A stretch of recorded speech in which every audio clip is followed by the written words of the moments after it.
Greetings, members, one and all of the Salvation Nation. There are indisputable economic laws, and some of those laws apply to money.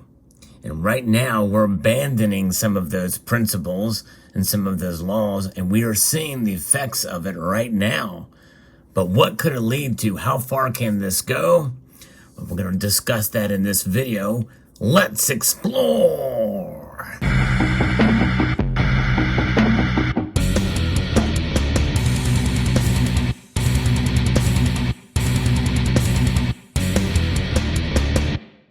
If you enjoy topics like this, I hope you will consider liking this video and sharing it, as well as subscribing and clicking the notification bell so that you can be apprised of the latest video that makes its way across your device. I'm going to be referencing an article here that was sent to me by a good friend about precious metals and how they are sound money, and how abandoning sound money can lead to danger. In fact, it can lead to tyranny and ruin if taken to the extreme. And I think part of the reason why are those powers that be, that can be comprised of politicians and central bankers mainly, but they feel fairly insulated and protected by this note that is underneath this gold and silver coin. And that is the Federal Reserve note. Here in the United States, we have become a superpower. Really, for all intents and purposes, we are the greatest superpower in the world here in the United States, partially because of our hegemony. And the dollar is that hegemony, and it is over 60% of nations around the world transact in it. And so therefore, it seems really, for lack of a better phrase, too big to fail. But mark my words, it can. Not saying that it necessarily will, but if we continue to go down the road we are on, we will see that which I'm talking about in this particular piece.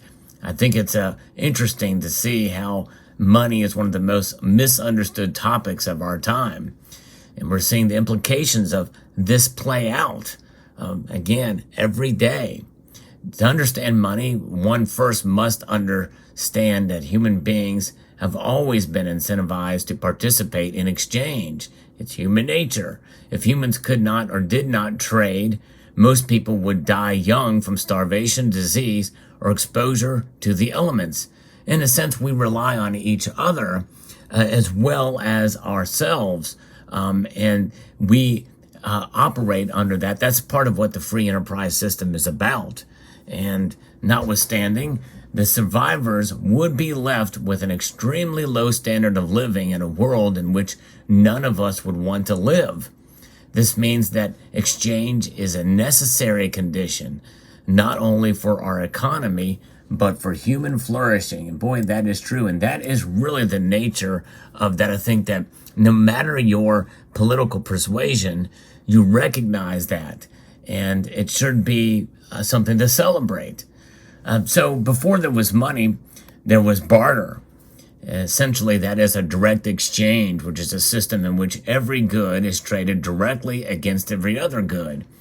Small island economy could function this way. A couple of coconuts traded for a fishing line, or a bushel of bananas in exchange for bamboo with which to build a shelter.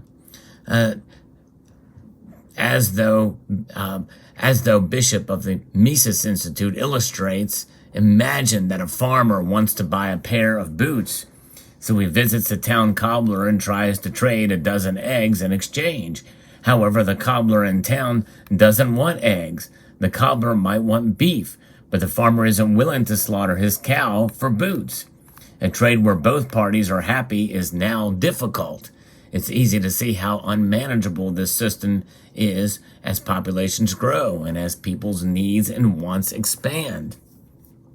So instead of offering eggs as the farmer analogies, he realizes that the cobbler really wants butter. So he goes out and trades for butter and then uses that butter to trade for boots. If enough people want butter, now our farmer may buy more, not to use it, but to exchange it for other goods and services. And so that is essentially called indirect exchange. Many goods throughout history, with varying degrees of effectiveness, have filled the role of butter. Salt, wampum, and tobacco have all been used as money, just to name a few. However, gold and silver emerged as universally accepted monies by the free market because of their durability, transportability, fungibility, and scarcity. And those are key components of what makes money money. Emerged really is the key. The process through which money is created is not one of central planning or of creation at all, but rather one in which money is discovered by markets. And that is the beauty of gold and silver. They have other qualities that make them a sound form of money. These precious metals are relatively scarce, used across a variety of industries, and are aesthetically beautiful. Look at that. Look at gold and silver compared to this note. Hands down, much more beautiful, much more lovely to look at as we admire their beauty here. And these are modern examples of gold and silver, but some people may not like the designs in these coins, and understandable to some extent. But you know what? Just look at the metal itself and how it shines here. Even with sort of the matte finish that is applied to both of these, one can still appreciate their beauty. And I think that is fascinating. Yes, indeed. And so they are fungible, which means an ounce of silver is, for all intents and purposes, uniform. They are divisible. If you split 1 ounce of gold into two, the two halves are of equal value and add up to the value of the whole. 2 half ounces of gold eagles equal the intrinsic value of the 1 ounce gold coin. Compare these metals to diamonds. They may have some qualities of a store of wealth over time, but each diamond is unique, and cutting one in half will reduce its value by far more than a half. The process, the cumulative development of a medium of exchange on the free market, is how societies throughout history chose reliable forms of money and moved away from barter. However, not all forms of money have stood the test of time. Sound money carries no counterparty risk, unlike a banknote that you see here that does. It is simultaneously someone else's obligation, and it retains relatively stable purchasing power over time. Sound money has 2 simple value propositions. The first is that sound money protects capital and creates stability. People can accumulate savings and transmit value over time, allowing them to better plan, save, and invest for the future. The second is the sound money acts as a defense against excess debt accumulation in an ever-growing government. Those are two of the dangers of abandoning sound money, by the way. The current system of fiat money issued by central banks enables unlimited deficit spending by government. Inflation allows the cost to be socialized across all holders of the currency by slowing and steadily stealing everyone's purchasing power. From decade-long wars to wasteful domestic programs, the ability to create currency endlessly has empowered the government to spend in ways that it would not be able to if not for the printing press. And also in this case, the digitization process, because they can just create it out of thin air with a keystroke, essentially. So the framers of the United States Constitution understood the importance of sound money, and that's why they codified it in Article 1's Section 10 that states, "No state shall emit bills of credit or make anything but gold and silver coin a tender of payment of debts." However, less than 100 years into the American experiment, the Civil War began. Wars are expensive, and the federal government, which had a policy to only print notes that were backed by an equal amount of gold and silver, was running low on specie, that's gold. Lincoln and his money managers knew citizens would be wary of unbacked paper notes. After all, the Constitutional Convention that took place less than 75 years prior had overwhelmingly rejected paper money based on, in part, recent experiences with it. The Continental currency was an example of that. George Washington wrote that paper money was wicked. James Madison wrote it was unjust and unconstitutional. Even though it was unconstitutional, Lincoln's government issued unbacked paper money. And guess what it was called, folks? Greenbacks. Exactly right. Greenbacks was the name of these notes. And this is why you see the notes here in green these days. Crazy. But how could he get people to accept them in exchange for their goods and services? The answer is the use of government force through what are known as legal tender laws. It's worth noting that the government expected the plebeians to use and accept this fake money. But any custom duties and other taxes still had to be paid with real gold or silver coin. Legal tender is a stamp of approval by the federal government that magically turns strips of unbacked paper into money people must accept. It's begrudgingly at first. But by the end of the war, nearly 500 million unbacked notes had been issued.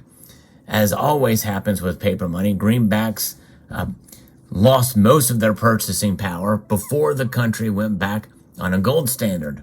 Over the next 150 years, however, the steady destruction of the sound money continued. And then fast forward to 1913, Congress created the Federal Reserve System in December of that year, which it had served to devalue the Federal Reserve note by more than 97%, despite its mandate to maintain price stability. Then came an income tax, which, by the way, was supposed to be temporary, a gold confiscation in 1933 by executive order, and the abrogation of gold clause contracts, and ultimately the complete severance of any tie between gold and the Federal Reserve note.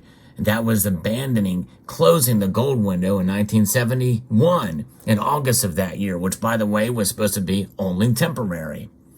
What came next surprised no one.